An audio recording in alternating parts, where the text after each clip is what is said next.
is really hard work. You might not get a day off in weeks. When I knew that I needed to build a bulletproof buggy, I knew that I had to call in the experts, Al and Andrew. Al, you got any ideas? Yeah, got some ideas, all right. My cheeks are hurting. That's about a 14-metre difference. Lock her on. Oh, look at that. If you're as good as that in the kitchen, you are American material. Get back to work. With all the work that Terrain Tamer's doing, I'm really hoping that this buggy will be as strong as it possibly can.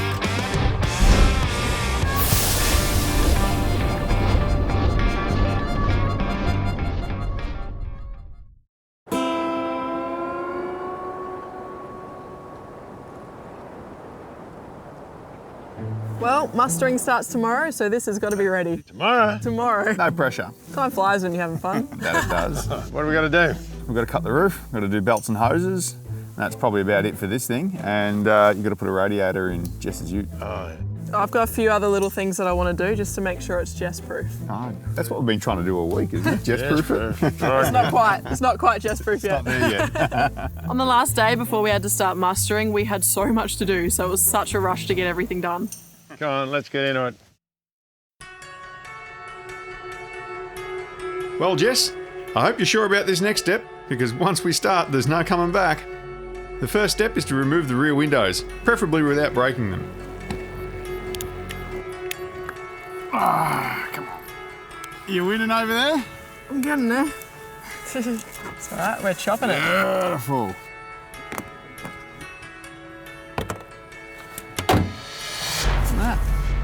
There's actually something quite soothing about this.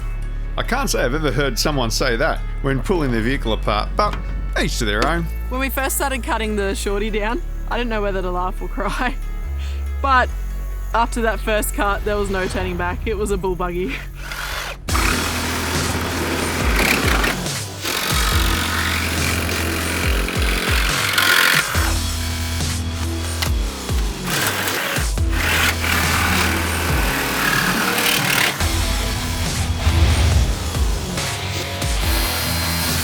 Cut the roof, I reckon. We've even got ourselves an audience. Jess wants to remove the roof so she can have easier access to her tyres. Also, if one of the bikes breaks down during the muster, she can easily transport it back to base. Oh, I got this. Ah, no. Winning.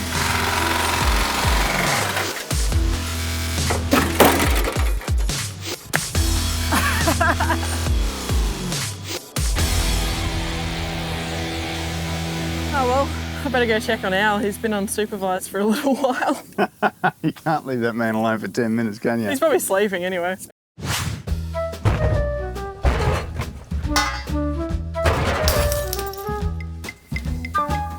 How you going? Going? I tell you, if this radiator doesn't come up in a couple of minutes, it's going to go down. Wow. This is why we don't leave you alone. Let's have another look at this fool of a thing. Everything's loose. Well, was loose.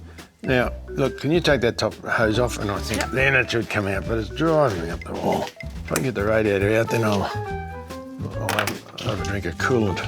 You've been on the Kool-Aid. That's what you've been on.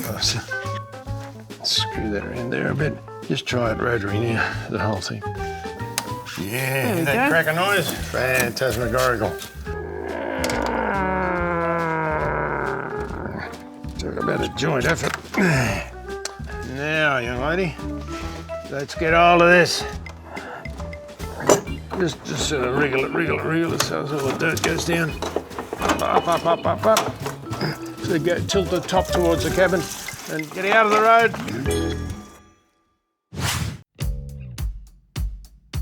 Jess, when you're towing this vehicle all over Australia like you do in the temperatures and country that you're going to, we're most concerned about having a decent cooling system. Yep. In your towing vehicle and your buggy. This radiator is actually out of your buggy. It had been damaged in the fins where the air is supposed to go through it.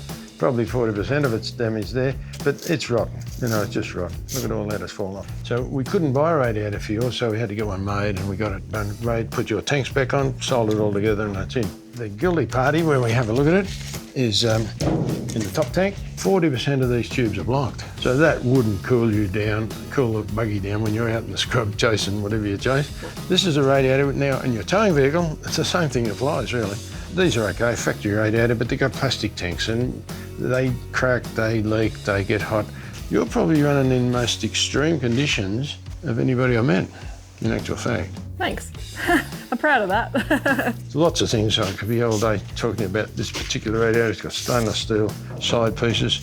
These tanks are made with fully pressing, so they're all one piece. They're not welded everywhere. Very strong, probably twice as strong as any that I've seen. And then they're all put together and they're fused together at a certain temperature, so as we don't have to weld them. And we've never had a failure with them. We think they're the best radiator you can buy.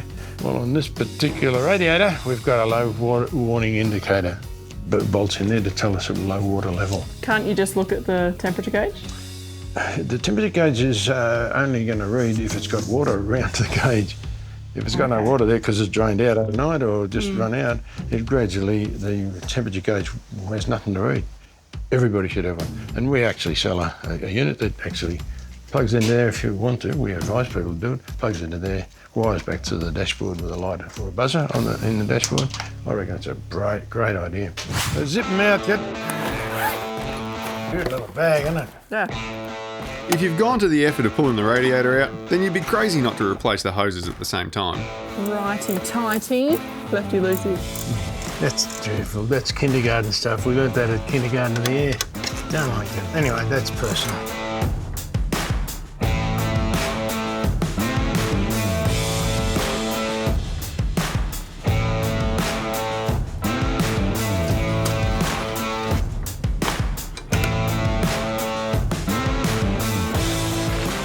Old belts, hoses and filters can cause big problems in a vehicle, and seeing as the ones in the buggy haven't been changed in donkeys, we're going to replace them all with new ones.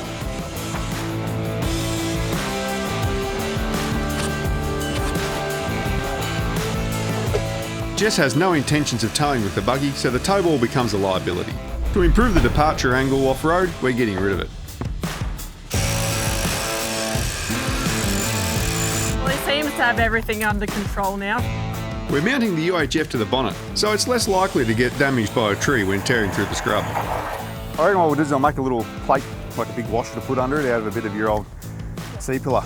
Yeah, right. You can't be part of a mustering team without a UHF.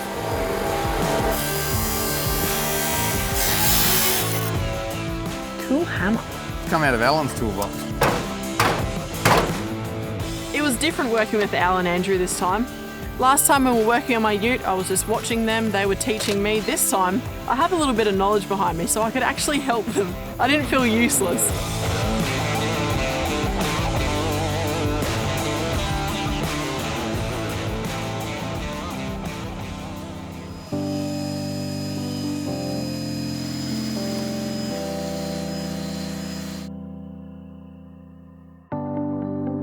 I tell you what, this has been one heck of a project, and I think we're all ready to kick back and have a couple of days off.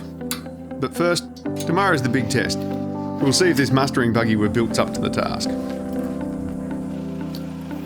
There is excitement in the air, and we all need a good night's sleep, ready for a very early start.